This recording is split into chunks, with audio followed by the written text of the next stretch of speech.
What's up, guys? Welcome back to Newswave. It's Friday, but we have some cool stuff to talk about today, including, well, I really wanted to go over the Media Create sales since, well, the Nintendo Direct kind of took over all of yesterday's Newswave for the most part, and with good reason. There were some good announcements there. And then we also had the NPD charts kind of released to us to a degree. We at least had the systems as of right now released to us in kind of a sequential 1, 2, 3 order, so we know where everything placed, which is great. And then we also obviously have to talk about the craze that is sweeping the internet right now, and that is shirtless Mario. So let's get started today. And really, Media Create kind of shined a little bit more of a light on the whole Destiny 2 situation. We talked about how we heard in the UK that Destiny 2 turned in less than impressive numbers. In fact, it was about 50% less, so half of what the original Destiny was. And, well, Media Create over in Japan gives us kind of a picture over there that's about the same. Here are the charts for the different games that sold. You can see right away Destiny 2 is sitting at the top, as you would expect. It's a brand new game that's pretty popular at 50,263. Splatoon 2 is actually right behind it. I mean, like, seriously, right behind it at 44,981. Splatoon 2 won't be going away anytime soon. It's going to be popular in Japan. Expect somewhere in the top 5 pretty much for the rest of the year, no sweat. Xenoverse 2 also released in that same time period, 24,045, which is weird because from what we heard from Bandai Namco, they were having a hard time keeping these in stock, which tells me they didn't really ship enough, maybe from lack of confidence since it is a release that was already out year before on the PS4 and Xbox One, more so the PS4 in this area. But apparently 24,000 sold, so they must have sold through their initial allotment, which is really good. Overall, even though it didn't sell a ton, it sold pretty much what Bandai was expecting at the time physically. Everybody's Golf, which was up, well, down from number 1, it was up to number 1 last time, down to 22,400, and then right below that, Dragon Quest XI on the 3DS. Again, that won't go away anytime soon either. I'd expect that in the top 5, or at least top 10 still for a while. So Destiny 2 has a lot of people confused right now, and with good reason. It's a game that you think would build on the first one. We talked about the UK. People may be going digital. That's kind of what I think is happening here, but to see it down, like we saw the numbers for the original Destiny in Japan, somewhere around 91, 92,000, somewhere in there, so it's missing almost half of its sales. And you're supposed to build with a sequel, right? You're supposed to release to the audience that's already familiar with it, and a newer audience that may jump in at that time. Now, of course, this game is one that a lot of people bought digitally. I'm pretty confident a good chunk did. I don't know if half did, though. That's tough for me to say. Now, of course, the UK turned in similar numbers, so maybe it went digital. We're still waiting on United States, obviously, to turn in their numbers and NPDs, but NPDs don't usually release like solid numbers to us, generally to investors and people in like the press and media. They even put embargoes on them, so it may be up to Activision tell us maybe in their earnings call down the road when they actually release earnings. But Destiny 2 is not off to the best start, at least not one you would expect with a game like that. And if it doesn't do as well as really they're hoping, they might have to turn to things like more microtransactions. They put more of a spotlight and emphasis on microtransactions since they can make up the money there. It's interesting, definitely. Well, let's also take a look at the systems on Media Creates. Now, the Switch did come in at number 1, 45,000 units. That is down from 50,000 units the week prior. Mostly, obviously, supply here and there may have been spotty, depending. We still really expect this to be still supply constraint based on it, seemingly capping the numbers around the same area. Somewhere between 40 and 50,000 seem to be the norm now for the Switch. PS4 below that at 29,000. 3DS right below that at 21,000. The Vita still sticking in. I gotta give the Vita credit. Still sticking in there. 3,900 units. The PS3 for some reason jumped up to 150 units. And then the Wii U underneath that at 90, and the Xbox One fell from 78 down to 63. I've always wondered what the minimum Xboxes that sold one week would be, like the record low. I have to look into that, but 63 seems extremely low. And it seems to be business as usual for the Switch. If there is enough supply, it will top these charts probably for the rest of its lifetime, to be honest. I don't really see why the PS4 would have a massive surge. If something like Dragon Quest XI, which helped it along, wasn't enough to keep the PS4 above the Switch, I don't know how that would happen. I don't know what would get the PS4 back above the Switch in Japan.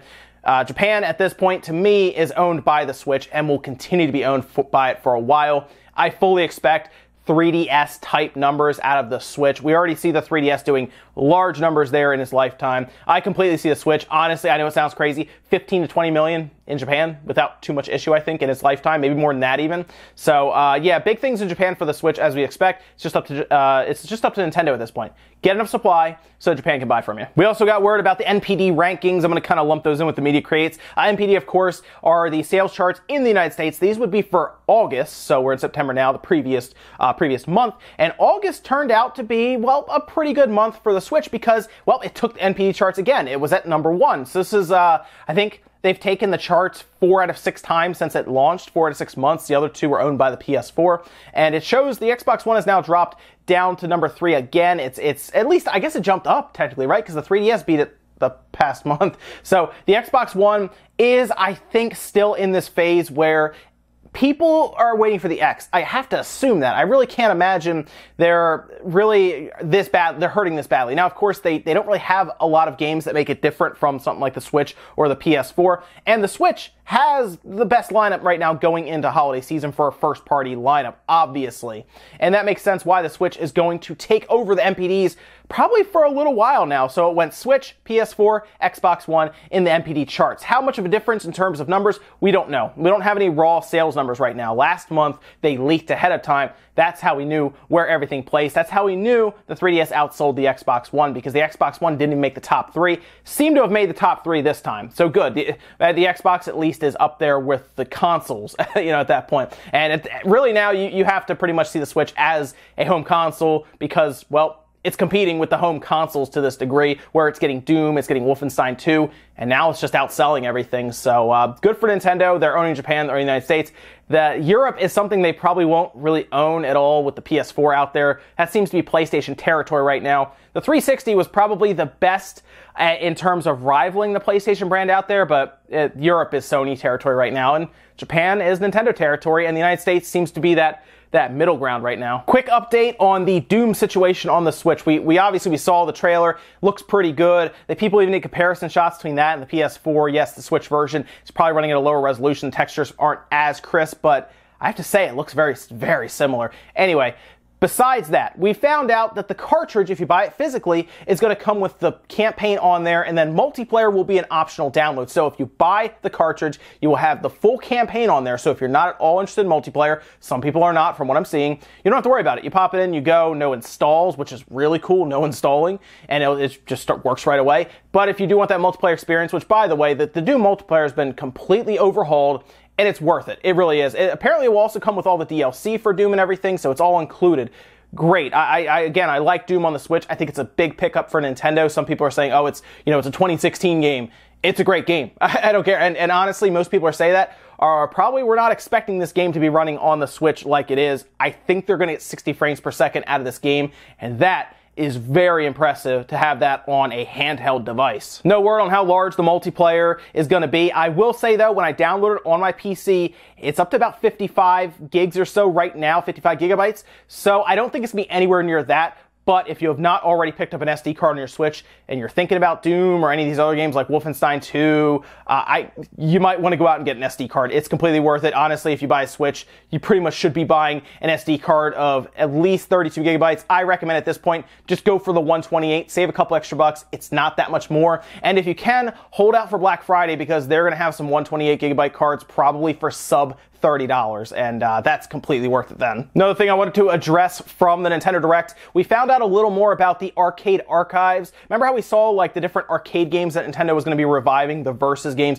Versus Pinball, Versus Punch-Out, Versus Mario? Well, they're actually going to be calling that Arcade Archives, and it's going to be a separate thing that you download. It is not the Virtual Console. These are just separate games you download. It's not going to be a compilation cartridge, as a lot of us were thinking they were showing there. No, they're going to just release them over time. Looks like Mario is up first, and it's going to be, according to what a lot of places are finding with really converting currency, it's going to be $7.99. No release date yet, but that apparently is going to be the first one, and it's going to be out sooner than you'd think. I'm thinking maybe next month it'll be out. But what's great here is, well, one, I want to play Versus Punch-Out because that looks awesome. But if you're a fan of the arcade games or you even missed out on them and you want to see how they really played back then, apparently they're going to be completely untouched. They're not even going to be like upscaled or resolution changes or anything. Enough probably to see what's going on screen, but they're They're not going to update the visuals. It's going to be the true arcade experience. I kind of like that idea, and I'm going to be checking out definitely Punch-Out and maybe Mario, maybe Pinball. Punch-Out definitely, then Pinball, then maybe Mario. I played the Mario version a lot when they had that. I remember it was on the Game Boy Advance, and I think I played on the NES as well, but definitely Punch-Out though. And when you know it, after most of us went out and bought a 2DS XL, the really nice looking one, the black one with the kind of the blue accents, the light blue accents, I really like the look of it. But they come out with two different ones now. There is one that looks just like a Pokeball, which is pretty funny. You're going to see that here. That one's actually due out November 3rd. Of course, that's going to be coming out around the time you'll see Ultra Moon and Ultra Sun come out. It makes a ton of sense. They're going to sell through those like crazy. Not my type of 2DS or anything. I'm not a big fan of having the big flashy, 2DS XL. It looks like a Pokeball. I'm a little, more akin to the black and like the blue accent. Although, they did show another one that you're going to see here. And that's like an orange and white look. It kind of reminds me, I guess, of like a creamsicle type 2DS XL. People were throwing that word around, like a creamsicle edition, which is pretty funny. That's actually due out October 6th. It's kind of a shame because I think a lot of us rushed out and bought just the regular 2DS XL. I kind of wish we knew these were coming because I'm sure there are plenty of people who would have rather got the Pokemon one or even the creamsicle one. I'm fine with mine though. I like the color scheme of the original one, the black and blue, and these are just more, I guess, collector's items or for people around the holidays that are maybe looking for that special edition one. Especially the Pokemon one's going to sell out. We all know this. You'll see it on eBay for large prices just because people are going to probably buy up 5 of these and try to really sell them at Christmas time. But I understand it's Pokemon. You got to make something like that around when it launches, and yeah, that thing's going to sell like crazy. And then the last bit of news, this is really funny. So if you were watching Nintendo Direct like I was live, there was something that happened that kind of maybe caught you a little off guard. It did me. I remember I noticed it when we were watching it. I was like, that's odd.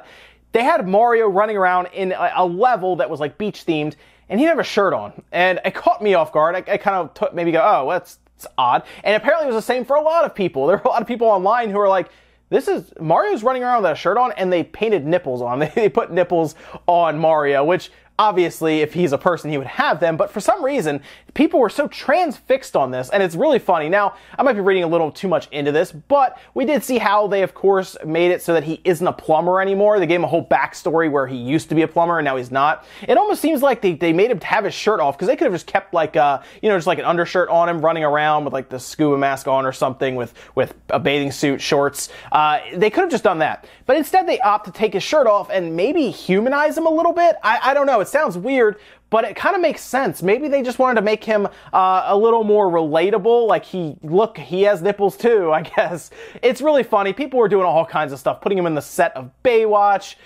It was hilarious to see everyone's reaction to Mario running around shirtless. Someone was even making mention, I think it was Barry, was making mention of not having hair on his chest, and it was really funny. I love when the internet reacts to this kind of stuff because it was just memes galore. If you haven't, go on Twitter, search up, I think, shirtless Mario. I think it was even a hashtag at one point. Either way, it's funny, and this is the reaction Nintendo wanted, whether they knew what they were doing or not.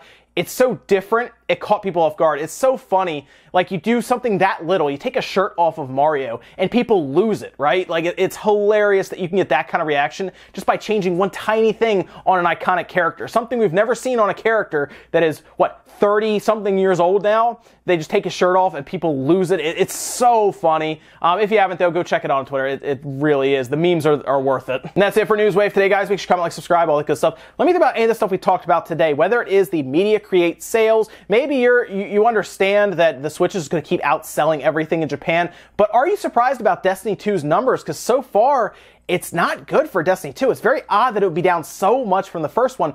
Or are you thinking, kind of like I am, that everyone really went digital this time? I mean, I've talked to a few people. Everyone has the game digitally. Do you have it digitally? Let me know in the comments because, well, maybe that's the case. And the NPD rankings, are you surprised that the Switch continues to outsell everything? Or are you thinking, well, they have the first-party games, so of course they're going to outsell everything? And then let me know what you think about, of course, shirtless Mario. That seemed to be the biggest story of the whole week so far is shirtless Mario. People are going crazy about it. Let me know your thoughts on that, and did that catch you off guard? Because I think it caught most of us off guard. That's it for now, guys. I'll see you on Monday. Have a good weekend. Play some games. I'll see you then.